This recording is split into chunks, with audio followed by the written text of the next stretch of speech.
Ashok is a trend setter actor. Slapstick कॉमेडीची सुरुवात ज्याने केली, जे बाकीचे आज सगळेजण करतात, त्याचा तो प्रिन्सिपल आहे असं आपण म्हणू. सर्वप्रथम क्लासेस आणि मासेस या दोघांनाही जोडणारा दुवा, एक जो सुवर्ण मध्य असतो, तो विनोद अशोकने केला. सिनेमा, रंगभूमी आणखीन दूरदर्शन या तिन्ही माध्यमांमध्ये Ashok is a trend setter actor. आले तर बहु असं तिला बहु, पण यासमोर हाच. आता कसं आहे, हा पुरस्कार म्हणजे नुसता व्यक्तीचा आहे, कलाकाराचा आहे, अभिनेत्याचा आहे. सम्राट अशोक हे जे इथे त्याचाच आहे. हे सगळं तू आता बोललास ना, हे खरोखरच बोलण्यासारखं आहे. कारण तो जो विणत गेला ना, त्यात विणत गेलेल्या पुढे मला फायदा झाला ना. पण त्याचा हा बाई, हे सगळं आता कालपासून आलं असेल ना ठाण्यावरनं मुंबईकडे येताना. नाही, मला तर पहिल्यापासून असं वाटतं की Ashok is a trend setter actor. म्हणजे जेव्हा स्लॅपस्टिक कॉमेडी रंगभूमीवरती आली, ती डार्लिंग डार्लिंग या नाटकापासून आली, तोपर्यंत आपण काय म्हणू, नुसतं शाब्दिक विनोद जास्त केला जायचा. जी एक स्लॅपस्टिक कॉमेडीची सुरुवात ज्याने केली, जे बाकीचे आज सगळेजण करतात, त्याचा तो प्रिन्सिपल आहे असं आपण म्हणू, याचा जनक आहे असं म्हणू. ती डार्लिंग डार्लिंग या नाटकापासून झाली. एक ग्रामीण गोष्टीमध्ये मराठी सिनेमा तेव्हा अडकलेला होता आणि तिथून जो शहरी कॉमेडीजची सुरुवात झाली ती गोंधळात गोंधळपासून. विके नाईकांचा बाकी सगळे सिनेमे नंतर आले.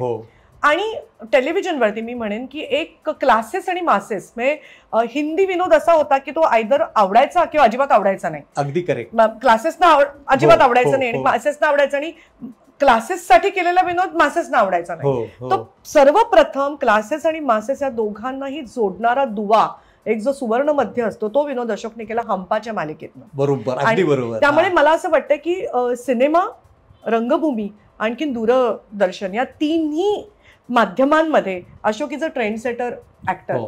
आणि त्यांनी म्हणजे कल्ट सिनेमे असे म्हणतात, तर त्याच्या आयुष्यात ते बरेच आले. आज बनवा बनवी तुम्ही म्हणाल कल्ट सिनेमा आहे, आज करण अर्जुन तुम्ही म्हणाल कल्ट सिनेमा आहे, किंवा हंपाची एक कल्ट मालिका आहे.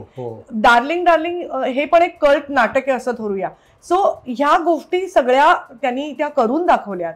आणि म्हणून मला वाटतं त्याचं पर्यवसन म्हणजे आजचा हा महाराष्ट्र भूषण पुरस्कार आहे. कारण काम सगळेच जण करत असतात, पण मला कदाचित, मी नुसती त्याची बायको नाही, पण मी त्याची प्रचंड फॅन आहे सर्वप्रथम.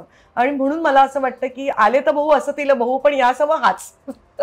असं मला जेन्युअनली वाटतं की संगीत रंगभूमीपासूनचा प्रवास बघा ना तुम्ही. संगीत रंगभूमी, ब्लॅक अँड व्हाईट सिनेमा, हा म्हणजे अगदी तेव्हापासून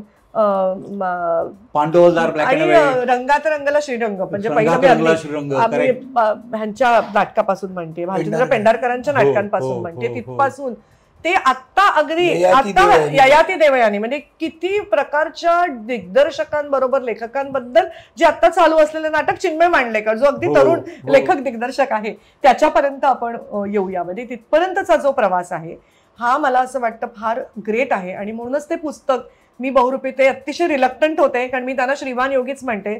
त्याला तो इतका काय म्हणूया, एकदम सिम्पल मिडल क्लासी रूट्स मधला आहे आणि तिथेच तो अजून आहे. तिथून तो हल्लाच नाही. त्याची ती स्ट्रॉंग तीच रूट्स आहेत. लाईफस्टाईल सिम्पल, सगळं सिम्पल, म्हणजे त्याच्या गरजाच खूप कमी आहेत. मग तिने अडवलं मला.